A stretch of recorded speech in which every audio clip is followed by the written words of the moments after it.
Bueno, seguimos con mucho más noticia de salud. Ha llegado nuestro invitado acá. Hablamos al principio de nuestro fanatismo por la pizza, las pastas y qué impacto tendría en alguien que se entera que le dicen que no podés comer más estas cosas. Me interesa mucho el impacto emocional que tiene esto en una persona celíaca concretamente.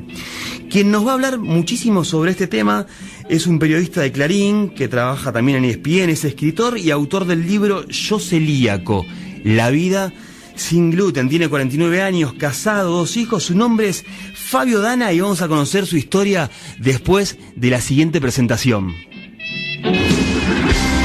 Llega un espacio donde vas a conocer historias de vida contadas por sus protagonistas. Historias de vida contadas por sus protagonistas. Escucharlas te puede dejar una gran enseñanza. Ahora llega en primera persona.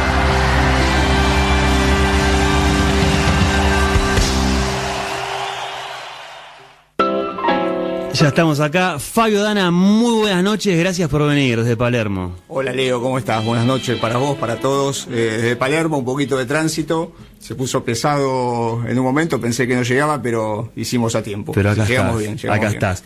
Bueno, Fabio, la primera pregunta, a ver. ¿Cómo te diste cuenta que eras celíaco y qué impacto emocional tuvo esto en tu vida? Bueno, en mi caso yo me di cuenta de casualidad y me enteré que era celíaco asintomático. O sea, hasta ese momento ni siquiera sabía que existían los celíacos asintomáticos. Lo poco que sabía hasta ese momento era que si comías harina te hacía mal, ¿no? Que es el síntoma característico de los celíacos, ¿no? La hinchazón de panza, o te agarra malestar, o gastritis, o una diarrea, ¿no? Pero bueno, en mi caso yo no tenía ningún síntoma, hice una consulta casual a una gastroenteróloga, que ella me mandó a hacer una serie de estudios de rutina. Me preguntó en un momento si tenía antecedentes de celiaquía en mi familia, y le dije que no, y la miré un poco extrañado porque yo sabía, lo poco que sabía sobre celiaquía era que si comías harina te hacía mal, básicamente. Y bueno, me hice los estudios y ahí salió que era celíaco. En los anticuerpos que me pidieron salieron muy elevados algunos valores, y después se terminó de confirmar con una biopsia intestinal. Así que ahí me enteré y bueno, y fue todo una sorpresa. ¿Cómo te pegó eso? Y fue una sorpresa porque yo no tenía síntomas. Y yo siempre digo que si vos venís sintiéndote mal y te dicen que sos celíaco, claro, de alguna manera lo tomás como o sea, con un alivio, pues sabés qué es lo que tenés, qué es lo que te pasa, y inmediatamente al hacer la dieta libre de gluten te empezás a sentir mejor. En mi caso yo me sentía bien, no llegué a sentirme mal porque fui diagnosticado rápido. Entonces, si bien tenía un daño en el intestino, todavía no había llegado a tener síntomas. Pero los síntomas son múltiples y muy variados. Podés tener esto que yo decía, de hinchazón abdominal, el dolor de panza, que es el característico, pero hay muchos otros. Puede ser una anemia crónica persistente que no se te va, problemas en los huesos, problemas en la piel, problemas ginecológicos en las mujeres. Entonces, bueno, está amplio el abanico de manifestaciones que justamente eso hace que sea difícil el diagnóstico preciso, y muchos celíacos van dando vueltas por varios médicos y consultorios hasta que terminan dando el diagnóstico exacto, ¿no? ¿Y cómo era tu vida antes de esto? ¿Vos eras de comer pizza, por ejemplo? Antes era lindo, tenía mucho pelo. No.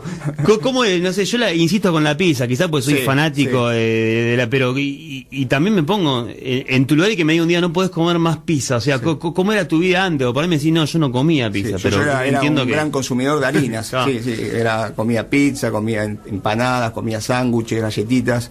Siempre digo que en el escritorio del trabajo siempre tenía algo para picar y venían todos mis compañeros a comer algo, era como el kiosquito de la redacción, ¿no? Y bueno, y fue como vos decís, un impacto porque tenés que cambiar todos esos hábitos de alimentación. De un día para el otro ya te dicen que no puedes comer pizza, no puedes comer pastas, no puedes comer las harinas tradicionales, y tenés que cambiar. En mi caso yo lo que hice fue suplantar las harinas tradicionales por las harinas libres de gluten, que son las que podemos consumir los celíacos. O sea, nosotros podemos seguir comiendo harinas, pero no las harinas clásicas, lo que es la harina de trigo, claro. Digamos, el trigo, avena, cebada y centeno es lo que tenemos prohibido, pero tenemos un montón de otras harinas que podemos comer, la harina de arroz, la de mandioca, por ejemplo, la de maíz, Esas son después las premezclas que se hacen para hacer las pizzas, las pastas, las tartas que comemos nosotros, que son ricas, son diferentes, digamos. Tenés que adaptar el paladar tiene otro sabor y tenés que ir acostumbrándote. Eso lleva un tiempo. Y después está, bueno, más allá de lo que es, hay varios factores que te cambian. Por un lado está lo social, porque esto que vos decís, ir a comer pizza, vos te juntás con amigos. Claro, ¿cómo haces ahí? Y ahí, bueno, ahora por ejemplo, mañana es el Día del Amigo y hay un encuentro con varios amigos en una casa, hay parrilla. En ese sentido, con la parrilla no tenemos problema, pero bueno, ya el parrillero sabe que no tiene que mezclar el pan o si hay algún tipo de harina con lo que es la terminó carne, aprendiendo ¿no? Un poco de... Terminó aprendiendo y sí, uno está como alerta ante esas situaciones, porque uno te dicen, mira, en la parrilla no deberías tener problema, porque no, evidentemente podemos comer carne, pollo, en ese sentido no hay drama, pero si ponen sobre la parrilla un pedazo de pan para tostar y después ese pan lo sacan y ponen tu pedazo de carne o de pollo que después consumís, ahí se produce una contaminación cruzada, la famosa contaminación cruzada. Ajá. Que a nosotros nos hace mal también. Claro. Entonces hay que tener como determinados cuidados que uno va logrando logrando entender y hacerlo entender al otro con el tiempo, ¿no? Clarísimo. Fabio, ¿cómo nace esta idea de escribir un libro? ¿Fue así de repente, cuando te pasa esto, se te ocurrió al toque? ¿Cómo nace esta idea? ¿Cómo se gesta? No, al principio, bueno, yo como periodista empecé a investigar un poquito, empecé a escribir algunas notas para el diario, entrevisté a médicos, a profesionales que estaban al tanto de esta condición. Y después de 2 años más o menos, con un compañero del diario, él me dijo, bueno, ya estás para sacar el libro, ¿no? Después de todo lo que sabés y lo que escribiste.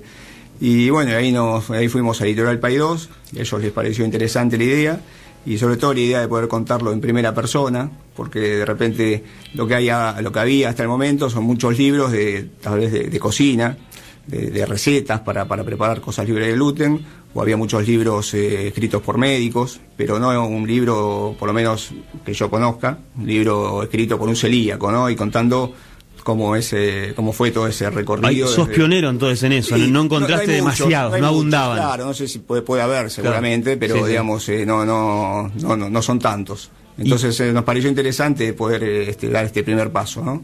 Y en esa previa investigación de notas que hiciste, ¿con qué cosas te encontraste que te sorprendieron en la vida del celíaco? Me sorprendía, yo cuando me enteré que era celíaco y empecé a investigar qué era lo que podía comer, había muchas cosas que estaban dentro de lo que a mí me gustaba, ¿no? Con los embutidos, por ejemplo, ¿no? Jamón, salame, todas esas cosas que vos te comes en un sándwich. Yo decía, bueno, todo eso lo puedo consumir, lo puedo comer y sin problemas. Y después te das cuenta que no, que esos productos tienen harina también. Entonces empezás a darte cuenta que no todo es posible. Vos decís la fainá que se hace con harina de garbanzo. Podés consumirla, pero no podés consumirla en una pizzería común y corriente, porque ahí hay harina por todos lados. Entonces empezás a darte cuenta de que hay muchas cosas que no podés, o un caramelo tal vez, algún remedio, tampoco podés, hay remedios que quizás no podés tomar porque tienen su composición gluten. Entonces, empezás a darte cuenta de muchas cosas que al principio te parecían más sencillas y de repente no lo son, ¿no? Excelente. Bueno, ahora vamos a ir a un tema, pero te voy a preguntar algo, me lo vas a responder después de este tema, porque escucho muy seguido que la comida del celíaco es carísima, pero la diferencia es abismal. Ahora me vas a decir qué averiguaste sobre eso. Ustedes quédense con nosotros que enseguida seguimos con mucho más noticias de salud.